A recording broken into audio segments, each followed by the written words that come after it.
이것 모르면 공무원연금 평생 50% 감액될 수 있습니다. 이 영상이 아주 뜨거운 반응을 얻고 있습니다. 이 영상을 참고해 주시고요. 벌써 10만 뷰가 넘었습니다. 여러분들 성원해 주셔서 감사합니다. 공무원연금 감액되는 거 아까우시죠? 공무원연금뿐만 아니라 모든 공적연금에는 감액 제도가 있습니다. 전액 정지가 될 수도 있고 일부 정지가 될 수도 있는데요. 애써 젊었을 때 열심히 적립해 놓은 연금자산 한 푼도 뺏기지 말고 연금으로 받아가시길 바라겠습니다.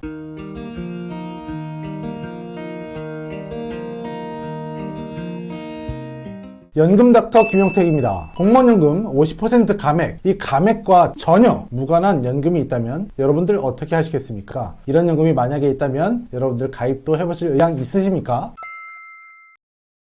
공무원연금에는 지급이 전부 다 정지되는 경우와 일부가 정지되는 경우로 나뉠 수 있습니다. 젊었을 때 열심히 적립해놓은 이 연금이 감액이 된다고 하니까 너무 아까우시잖아요. 이에 대한 말들이 참 많은데요. 어찌됐든 간에 이 제도를 잘 알아야지 여러분들도 활용하실 수 있을 것 같습니다. 간략하게 좀 정리를 해보면요. 법령에는 뭔가 좀 어렵고 길게 적혀 있는데요. 간단히 이야기하면 공무원연금 받고 있는데 공무원 등으로 재임용되거나 선출직 공무원, 국회의원 같은 거죠. 등으로 취임하게 되면 소득금 금액이 얼마이든 간에 관계없이 공무원연금을 지급받을 자격이 정지가 됩니다. 또한 정부 출자기관에서 약 800만 원 이상의 소득이 발생하더라도 전액 정지가 되고요. 그 이하일 경우 일부 정지가 됩니다. 그리고 가장 궁금해하시는 게 이 아래 부분인데요. 연금 외 소득이 약 240만 원 정도가 초과되면 일부 정지가 됩니다. 연금 외 소득, 연금 외 소득이라고 하면 근로소득 금액과 임대소득을 포함한 사업소득이 그 대상이 됩니다. 최대 50% 감액 또는 일부 정지가 될 수 있음을 유의하시기 바라겠습니다. 여기에 대해서 되게 질문을 많이 하시는데요. 이 연금의 소득, 근로소득과 사업소득, 임대소득을 합한 소득액의 합이 240만 원이 초과되시게 되면 초과되는 금액당 일부 감액이 될 수 있다는 얘기예요. 그냥 소득이 240만 원이 아니라 240만 원을 초과하는 소득이 단돈 50만 원, 100만 원 이렇게 발생을 하게 되면 일부 정지가 될 수 있다는 얘기예요. 이 부분을 꼭 유념해 주시고요. 이 공무원연금 일부 정지 제도는 소득이 발생하는 기간 내내 평생 있다면 평생 감액이 됩니다. 그래서 주의가 필요합니다. 공무원연금 포함해서 사학연금, 군인연금, 별정우체국연금과 함께 국민연금까지도 모두 다 공적연금이라고 말을 하는데요. 이 공적연금은 전부 다 감액제도가 있습니다. 그런데 이 공적연금과 무관하게 얼마를 받던지 간에 연금액에 영향을 미치지 않는 연금이 있다면 여러분들은 어떻게 하시겠어요? 연금 준비 이렇게 하는 게 맞겠죠?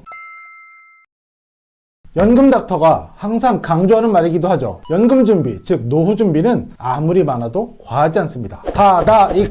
다다익선이죠. 많으면 많을수록 좋지만 부족한 경우에는 난감한 경우가 생기게 됩니다. 표를 보시면 공무원연금 300만 원 수급자가 근로소득이 발생해도 일부 감액이 발생을 하고요. 여기에 또 세금과 건보료까지 관여하게 됩니다. 또한 사업소득이나 임대소득이 발생해도 마찬가지죠. 2021년 기준 공무원연금 평균 월액인 242만 원이 넘게 되면 감액이 됩니다. 그러나 비과세연금은 얼마를 받던지 간에 공무원연금과는 전혀 무관합니다. 다른 공적연금과도 마찬가지입니다. 세금도 없고 건보료 또한 내지 않는 연금이 있다면 이런 연금을 추가로 준비하셔서 여러분들의 아름다운 노후를 설계해 보시는 것이 어떨까요? 개인별로 주어진 비과세 한도는 월납 150만 원, 일시납 1억 원까지입니다. 이 한도를 잘 활용하셔서 세금도 고민하지 않고 건강보험료도 고민하지 않는 편안한 노후생활 준비해 보시기 바라겠습니다. 65세 이후에는 갖고 계신 자산을 전부 연금화하는 것이 중요하겠습니다. 전부 다 매달 꼬박꼬박 나오는 연금으로 만드는 것이 중요하다는 얘기인데요. 나이가 들어서 판단력이 흐려지고 기억력도 쇠퇴하면 내가 열심히 벌어놓은 자산들을 다 쓰지 못하고 가시는 경우가 많이 발생을 하기 때문에 차라리 이런 것들을 매월 받아들이는 인컴, 연금 소득으로 만들 수 있다면 여러분들 통장에 계속해서 꽂히는 돈이 있는 거잖아요. 자산으로 남아있으면 그걸 어떻게 써야 될까를 고민하겠지만 계속해서 월급으로 발생되면 매달 받아들이는 소득을 가지고 치료도 하시고 생활비도 하시고 또는 만약에 치매에 걸렸다고 하면 자산을 깎아먹으면서 부모가 언제 죽을까 이런 고민을 하는 게 자식들의 일반적인 현상이지만 부모에게 연금이 나온다면 부모님께서 오래 사셔야지 그 연금이 계속 나오는 거거든요. 어머니 요양원 보내고도 남는 돈으로 우리 집 애들도 좀 가르치고 우리 부부도 용돈도 좀 하고 이런 생활이 계속돼야 되는데 빨리 돌아가시면 안 되는 거잖아. 그러니까 모든 자산을 연금화하시는 게 게 너무너무 중요하다고 생각됩니다. 지금이라도 만약에 부동산 임대소득이 공무원 재직자 여러분들께 속해 있다면 명의를 이전하시는 것이 좋습니다. 왜냐면 연금이 깎이잖아요. 연금이 깎이는 거기 때문에 임대소득이 발생할 예상이 된다 또는 발생하고 있다면 가급적이면 명의를 이전하든지 법인을 설립해서 그쪽 소유로 들여놓는다면 내 연금이 감액될 이유가 없잖아요. 연금을 고스란히 받으면서 다른 임대소득도 또 가족 명의로 발생시킨다면 뭐 아들한테 그 돈을 받으실 수도 있는 거고 또는 아내에게 명의 이전을 해놓을 수도 있는 거니까요. 그리고 나이 들어서 끝까지 따라오는 것이 건강보험이거든요. 건강보험료 계속해서 내야 되잖아요. 특히나 공무원연금 수급자들은 건강보험료에서 예외가 될 수 없습니다. 무조건 내셔야 돼요. 웬만하면 다 167만 원이 넘어가시니까 월 167만 원이 연간 한 2천만 원 정도 되잖아요. 2천만 원이 넘어가시면 피부양자가 되실 수 없기 때문에 건보료는 무조건 내셔야 됩니다. 그럼 무조건 지역가입자니까 이에 대한 준비도 필요하겠습니다.